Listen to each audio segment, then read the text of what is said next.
Hello, Chobham Geographers, and welcome to your YouTube video about your case study on one economic hub in the UK.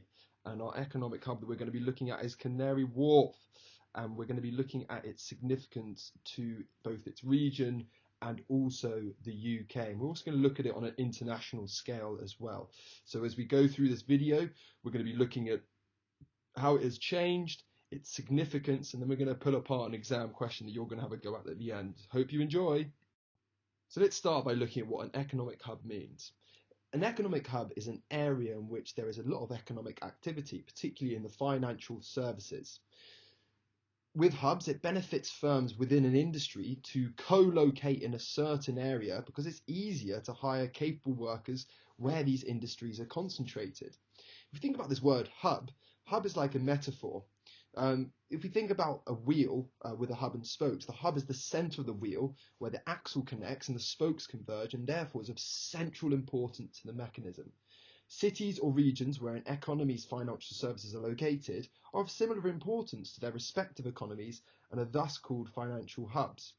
Service sector businesses engage in lots of different activities and refer to locate close together because they can access many of the same inputs, such as people who have specialist skills or other support services. By co-locating similar businesses, they can attract customers who are seeking a range of potential suppliers to choose from. What this means then is it reduces the cost of doing business, offsetting the higher office and business accommodation and labour costs they are likely to pay for locating in a concentrated area. As the famous economist Robert Lucas observed, what can people be paying Manhattan or downtown Chicago rents for if not for being near other people? Indeed, as advanced service activities have increased their share of output, the need to go together or cluster together has become more imperative for business. Now, what's very important to think about when we think about economic hub is how it has changed. And before we look at the facts about Canary Wharf, we need to look at the national picture of the UK. I want you now just to pause and take a look at the graphic on the screen. Now, as you can see from the divided bar graphs, you can clearly see how our employment has changed over the years. If you look in 1948, a significant amount of people worked in production. So that's manufacturing, or secondary labour, shall we say, so making things, and that includes work on the docklands. However, if you skip forward to 2013, you can see how the amount of people working in services, so the tertiary sector, has increased rapidly. And Canary Wharf is a physical embodiment or an example of how our economy has changed in the UK. So let's look at Canary Wharf then. Canary Wharf is one of the UK's main financial centres and home to the European headquarters of numerous major banks, including Barclays, Credit Suisse and HSBC. But it's not always been this way. In 1802, this part of London was one of the busiest shipping ports in the world and the heart of the British Empire.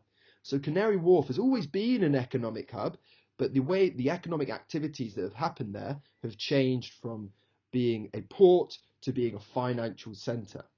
Now, it's important to think that the atmosphere of knowledge and information created by these economic hubs resemble a public good that in some cases, such as in Silicon Valley in the US or the City of London, has been proven to be a major source of competitive advantage. So by clustering together businesses of the similar economic activity, it's very beneficial. So let's start by looking at 1802 to 1939. Docklands are booming. Much of London's success in history has revolved around the Thames and the city's access to water. It wasn't until the 17th century, however, that Londoners started to seriously use the water access of the East End. In the 1690s, the dock was first built at Rotherhithe. Goods were largely imported from the West Indies, such as bananas and sugars. West Indies, of course, was a part of the British Empire. So the Docklands area was for centuries the principal hub of our British seaborne trade. Now, port activity doubled between 1700 and 1770, and by the end of that time, the upper pool, so that's the part of the river that stretches a little less than a mile below London Bridge, held as many as 1,775 ships in a space allocated to 600. Cargo sometimes remained caught in the maritime traffic, so that's traffic that's on the river, for weeks at a time, and was subject to pilfering, so that is the stealing of goods. So to enable ships to discharge directly into guarded quays, so quays are where your boats are docked, where goods could be stored in secure warehouses, the West India docks were opened in 1802 at the northern end of the Isle of Dogs. The Isle of Dogs is that peninsula of land that you see in the picture there, where Canary Wharf is now based. In 1805, the London docks opened in Wapping, which is in Tower Hamlets, and the East India docks were created in 1806. The next year at Rotherhithe, the existing Greenland dock, where whale blubber was rendered, so that's the fat of whales that we use for oil, became the nucleus, so the centre of the Surrey commercial docks, which was used for timber, so that's wood gathered from around the world. Now that tract, so that area covered 410 hectares, an area larger than Hyde Park. The St Catherine's docks, sometimes called St Catherine's Dock, were built under the lee, so eastern side of the Tower of London by 1828. Other 19th century developments include the Royal Victoria Dock, the Millwall Docks, the Royal Albert Dock, the Tilbury Docks, and these were also constructed in 1886, downstream from central London. So as you could see, this area was an absolute hub and hive of shipping, of goods, and it was an important economic hub for the UK and the whole empire, with spices coming in from India, with timber coming from around the world, with whale blubber coming from North America. So again, very, very important for both the local area with employment, but also internationally. Now let's skip forward to a few years, 1944 to 1980. The port industry declines and all docks are closed by 1980. Now let's think about why this is. Now during the Second World War, between the years of 1939 to 1944, the docks made the East End a prime target for German bombing raids. It is estimated that the Germans dropped around 2,500 tons of bombs into the area, destroying a lot of the dock areas and local housing. Now the other challenge, and this is the final one that the Royal Docks could not sustain, came in the creation of containerized cargo and other technological changes. Containerized cargo, what we mean by this is the rapid increase in size and width of the huge container boats, which were now becoming prevalent across the world for international trade. And our poor little River Thames couldn't have these boats to stay anymore. It was too small. So this far more efficient method of moving goods required much larger ships that could not navigate down as far as the Royal Docks. Large container ports were therefore developed further down the river, and gradually the Royal Docks business fell into decline. The last vessel to be loaded left on the 7th of December 1981. Now the closure of these docks in London led to a massive unemployment and social problems across East London. I've concluded a picture down the right hand side. You must be thinking, goodness me, what is this picture of all these bodies hanging upside down? Well, this is a scene from a very famous film called The Long Good Friday with the actor Bob Hoskins. And it's all about how in that area during the derelict times of these docklands, there was a lot of crime in the area, and there was a lot of gangs working there. So originally this area of the city was not considered wealthy. There were high levels of crime and poverty.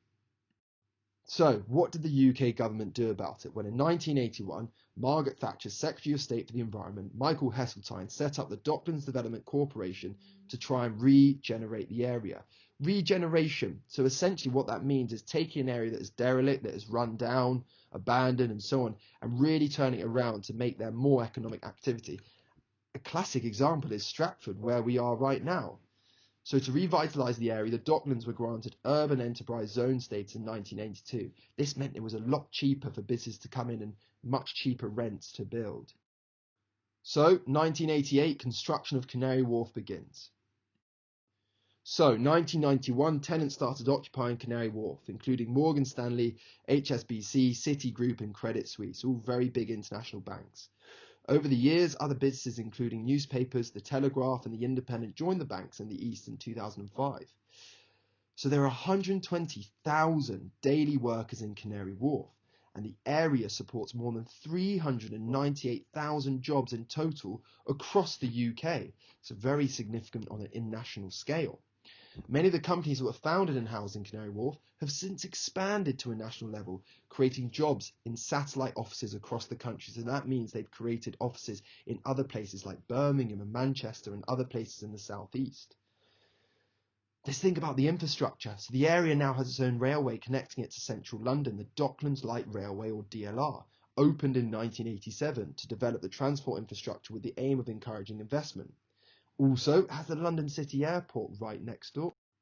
So let's have a think about Canary Wharf as an economic hub and its importance on an international scale. In the European Cities Monitor, so this is kind of like a scale to decide how important European cities are, London has consistently been ranked the best European city in terms of its transport links with other cities and internationally. Globally, looking at airline travel between 24 leading cities, London ranks second, closely behind New York, and substantially ahead of all other cities. So this is in part because of the city airport located right beside Canary Wharf. So London's global role is clearly assisted by its excellent airport links to their global reach. 9 of the largest global investment banks are based in Canary Wharf. They employ over 29,000 people. That's more than 50% of all the banking jobs in London. However, let's think about Brexit here for a second. Brexit will lessen its importance on an international scale. For example, the European Medicines Agency moved from its home in Canary Wharf to Amsterdam in 2019. Now, let's think about this. At the end of January, this EU agency, which has been based in London for over 2 decades and employs nearly 10,000 people, lowered its flags of its 28 EU member states, marking its goodbye to London. The mere presence of the EMA in London has in recent times generated 42,000 hotel bookings a year, bringing in thousands of visitors, people attending conferences, seminars and meetings, who will have used the DLR Jubilee line to get to Canary Wharfs, spent money at the independent kiosks on tube platforms, and gone back to hotels in other parts of the cities. So you can clearly see the trickle-down effect and the multiplier effect of having this economic hub and its importance on an international scale. So when you think about Brexit and the impact it will have on it, we see just how important it is on an international scale. So like we did on an international scale, let's think about it at a local, regional scale. Canary Wharf has over 940,000 square foot of retail space, so it's a space for shopping, including 5 shopping centres and over 300 shops, cafes, bars and restaurants. In 2017, these businesses received over 49 million visitors. In addition to this, there are more than 200 arts events held locally every year, many of which are free to attend. Not only do these endeavours create thousands of jobs, they also diversify Canary Wharf and allow it to have an even larger influence within London. The economic impact these companies have is unlike anything else in London. Of gross value added for tenants at Canary Wharf is £40.4 billion, £19.7 billion of which is directly attributed to Canary Wharf Limited.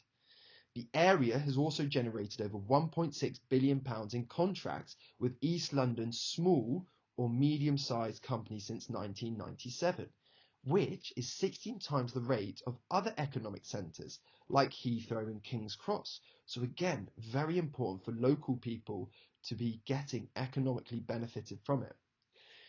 In Tower Hamlets alone, which is the borough which Canary Wharf is located in, local businesses have secured over £484 million of contracts and work opportunities through businesses spend and support.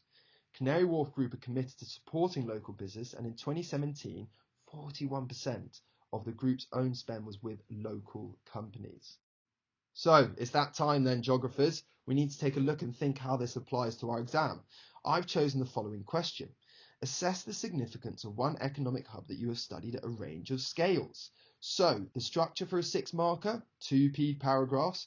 You need to think about putting one paragraph as its importance on an international scale and one paragraph on its importance on a local scale. And you need to assess the significance. So just how significant is it? I've had a go at this question now. This is a paragraph I've written that reflects the structure that we're looking for of point, evidence, explain and development. The key thing is to look at that evaluation that I've done.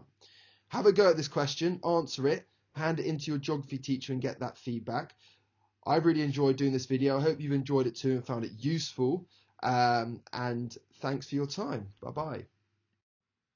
So I've had a go. This is my example paragraph for the importance of Canary Wharf on a local and regional scale.